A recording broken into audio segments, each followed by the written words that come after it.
여러분, 오늘 이야기는 조금 긴 호흡으로 들려드릴 겁니다.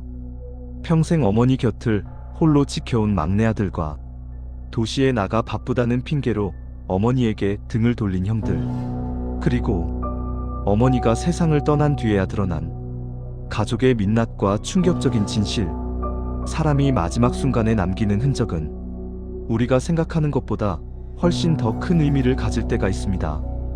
그럼 이야기를 시작해 볼까요? 진우는 어머니와 함께 오래된 시골집에서 살았습니다. 지붕은 삐걱거렸고 장판은 부풀었지만 어머니가 있고 고요한 들판이 있으니 진우에게는 그곳이 가장 편안한 보금자리였습니다. 하지만 형들은 달랐습니다. 오랜만에 집에 내려온 큰형은 말을 꺼냈죠. 엄마도 나이 많으니까 미리 정리를 해야지. 요즘 병원비도 많이 나오잖아. 둘째 형도 거들었습니다. 엄마 혼자 두면 사고라도 나면 어떡해? 우리가 관리해주는 게 맞지. 이 말 자체는 틀린 말이 아니었지만 그들의 눈빛에는 어머니를 위한 걱정보다 재산을 어떻게 정리할지 계산하는 눈빛이 더 많았습니다. 며칠 뒤 진우는 낯선 서류들을 마주했습니다. 형들이 가져온 재산정리 계약서, 대리처분 위임장, 통장 이동 서류들. 잠깐만, 이게 다 뭐야? 엄마도 나이가 많잖아. 우리가 큰 틀에서 관리하고 너는 집을 대신 받으면 되잖아. 근데 미리 다 형들 앞으로 넘겨야 돼? 둘째 형의 말투는 냉담했습니다. 엄마가 말했잖아. 너는 집이 있으니까 됐다고. 그날 밤 진우는 어머니께 조심스럽게 물었습니다. 엄마, 진짜 형들 말대로 하는 게 맞아? 어머니는 긴 한숨 끝에 힘없는 목소리로 말했습니다. 너희 형들 다 어려워서 그래. 뭐라도 맡겨야 마음 편하다더라. 하지만 진우는 느꼈습니다. 그 한숨 속에 담긴 작은 두려움과 불안함을. 겨울이 깊어지던 어느 날 어머니는 갑작스레 세상을 떠났습니다. 형들은 오래전부터 준비해놨던 사람들처럼 장례 절차를 손쉽게 꾸렸습니다. 그리고 장례의 마지막 날 둘째 형이 슬쩍 말을 꺼냈습니다. 이제 남은 건 집 한 채뿐이야. 그거 팔아서 나누자. 진우는 이를 악물었습니다. 아니, 그 집은 내가 지킬 거야. 지킨다고? 그 집이 네 거라고 누가 그래? 큰형이 냉소했습니다. 유언장 있어? 내 이름으로 된 증여 문서 있어? 아무것도 없잖아. 그 순간 마을 이장이 다가왔습니다. 그리고 봉투 하나를 조용히 건넸죠. 이건 어머님이 생전 꼭 막내에게만 전달해달라 하신 겁니다. 형들의 표정이 흐트러졌습니다. 진우의 손은 떨렸고 봉투에서 나온 건 편지 한 장과 낡은 열쇠. 형들은 울컥 소리를 질렀습니다. 이건 공증도 안 된 그냥 편지야. 그게 무슨 효력이 있다고? 큰형이 편지를 낚아채려 하자 이장이 막아서며 말했습니다. 어머님 말씀은 제가 직접 들었습니다. 이건 사실상 자필 유언으로 인정될 가능성이 큽니다. 형들의 얼굴이 일그러졌습니다. 그들은 더 크게 소리쳤습니다. 막내가 엄마를 꼬드긴 거야. 저 편지 위조된 거 아니야? 우리한테는 왜 보여주지도 않는데? 분쟁의 불씨는 이제 막 타오르기 시작했습니다. 며칠 후 형들은 변호사를 데려왔습니다. 그들은 편지가 법적 효력이 없다며 진우를 압박하기 시작했습니다. 금고, 돈, 그게 정말 있었는지 우리가 어떻게 알아? 그냥 꾸며낸 이야기일 수도 있잖아. 둘째 형은 진우를 향해 낮은 목소리로 말했습니다. 막내야, 좋게 끝내자. 그 금고에 뭐가 있든 우리 셋이 나누자. 안 그러면 법적으로 갈 거야. 그러나 마을 사람들 사이에서 이상한 소문들이 퍼지기 시작했습니다. 큰형이 예전에 어머니 통장에서 돈 빼갔었다더라. 둘째는 어머니한테 보험 들라고 계속 압박했다던데? 어머니가 장터에서 그러더라. 막내만 곁에 있어 고맙다고. 어머니의 장례 이후 오랫동안 침묵했던 마을 사람들이 하나둘씩 입을 열기 시작했습니다. 결정적인 말을 해준 건 평생 어머니와 친하게 지냈던 할머니였습니다. 어머니가 그랬지. 큰애 둘은 믿지 말라고. 막내만이 사람이라고. 이 말이 결정적으로 형들의 명분을 흔들었고 완전히 몰리기 시작했습니다. 진우는 어머니가 말한 금고를 열었습니다.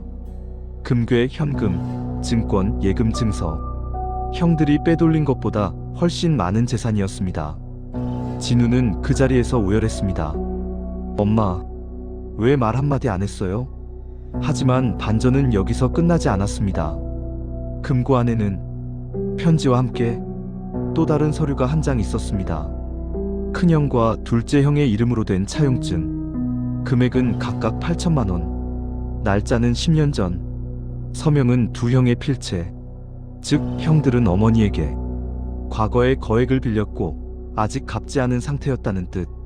그렇다면 형들이 주장한 우리가 재산을 관리한다는 말은 애초에 자신들의 빚을 갚기 위한 빙빙 돌린 술수였다는 것. 진우가 이 사실을 형들에게 말하자 형들은 완전히 동요했습니다. 그거 우리한테서 삥 뜯으려고 만든 거지. 차용증 위조했지. 막내 너 진짜 미쳤어. 하지만 결정적인 증언이 또 나왔습니다. 은행 지점장이 말했습니다. 두 분 10년 전에 실제로 어머님과 함께 와서 같이 서류 작성하셨습니다. 형들은 아무 말도 하지 못했습니다. 진우를 향한 공격은 순식간에 그들 자신을 향한 부메랑이 되고 말았죠. 그러나 형들은 쉽게 물러나지 않았습니다. 그들은 마지막 카드로 어머니의 치매 진단서를 들고 왔습니다. 봐라. 어머니는 말년에 판단 능력이 없었어. 유언도 금고 얘기도 다 무효야. 큰형의 눈빛은 광기처럼 흔들렸습니다. 둘째 형은 말했습니다. 법적으로 가보자고. 우리가 이긴다. 그 말은 거짓이 섞여 있었습니다. 어머니는 치매 초기였지만 완전히 판단 능력을 잃은 상태가 아니었기 때문입니다. 하지만 형들은 어머니가 돌아가신 뒤에도 그런 소리로 진우를 흔들려 했던 거죠. 그러던 어느 날 마을 이장이 진우를 불렀습니다. 진우 씨, 어머님이 돌아가시기 일주일 전 본인이 직접 서류를 작성하셨습니다. 그리고 그걸 저에게 맡겼어요. 이장이 건넨 서류는 형들이 내민 치매 진단서보다 날짜가 더 최근이었고 전문의의 상세한 소견이 담겨 있었습니다. 거기엔 이렇게 적혀 있었습니다. 환자는 일상 판단 능력을 유지하고 있으며 재산 처분 등 법적 판단이 가능한 상태임. 형들은 완전히 무너졌습니다. 금고를 발견한 뒤 진우는 집을 정리하며 어머니의 오래된 반지꼬리를 열었습니다.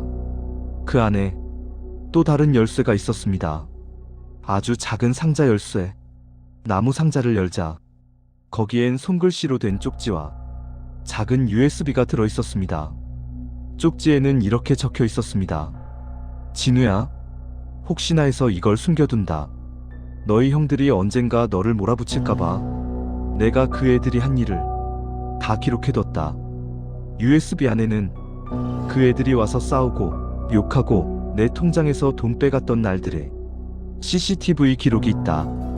만약 또 너에게 덤빈다면 이걸 사용해라. 엄마가 너를 지켜줄 마지막 방법이다. 진우는 무릎을 꿇었습니다. 눈물이 멈추지 않았습니다. 형들이 진우에게 다시 소송을 걸려고 할 때 진우는 USB를 추출해 한마디 했습니다. 형들, 이걸 보고도 계속할 거야? 형들은 USB의 내용을 확인했습니다. 그리고 그날 이후 모든 싸움을 포기했습니다. 형들은 자취를 감췄습니다. 더 이상 연락도 오지 않았습니다. 마을 사람들도 이렇게 말했습니다. 어머니가 죽어서도 막내를 지켜준 거네.